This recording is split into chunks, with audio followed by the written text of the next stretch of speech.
ಕವನದ ಶೀರ್ಷಿಕೆ ಕಂಡುಂಡ ಕತೆ. ಕನಸು ಕಂಡೆ ನಾನೊಂದು ಕನಸು ಕಂಡೆ, ಬಾಳ ಪಥದಲ್ಲೊಂದು ಕೆಟ್ಟ ಕನಸು ಕಂಡೆ.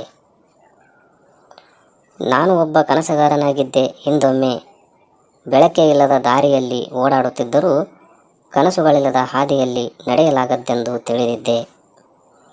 ಅದೆಲ್ಲ ಯೌವನದ ಮಬ್ಬಿನಲ್ಲಿ ಮೂಡಿದ ಹೆಜ್ಜೆ ಗುರುತು. ಕನಸುಗಳಿಲ್ಲದ ದಾರಿಯಲ್ಲಿ ನಡೆಯುವ ಹೊಸ ಉಪಾಯವೊಂದನ್ನು ಇತ್ತೀಚೆಗೆ ಕಂಡುಹಿಡಿದಿರುವೆ. ಈಗ ನಾನು ಒಬ್ಬ ವಿಜ್ಞಾನಿಯಾದೆ.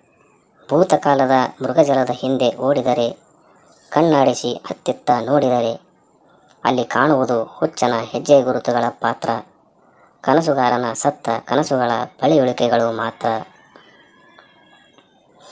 ತಲೆದಿಂಬಿನ ಕನಸುಗಳನ್ನು ಕರುಣೆಯಿಲ್ಲದೆಯೇ ತುಳಿದು ಹೋಗಿತ್ತು ಅಂದು ಆ ಹುಚ್ಚು ಕೋಡಿ ಪ್ರಾಯ. ಹೃದಯವನ್ನೇ ಹಿಂಡುತ್ತಿತ್ತು, ಕತ್ತನ್ನೇ ಹಿಸುಕುತ್ತಿತ್ತು. ವಾಸ್ತವದ ಹಾದಿಯಲ್ಲಿ ದಪ್ಪನೆ ಬಿದ್ದು ಎಚ್ಚರವಾದಾಗ ಅಲ್ಲಿ ಎದುರು ಏನೂ ಇರಲಿಲ್ಲ. ಇದ್ದದ್ದು ಬರೀ ನೆನಪುಗಳ ಮಾಯೆ, ಸತ್ತ ಕನಸುಗಳ ಛಾಯೆ.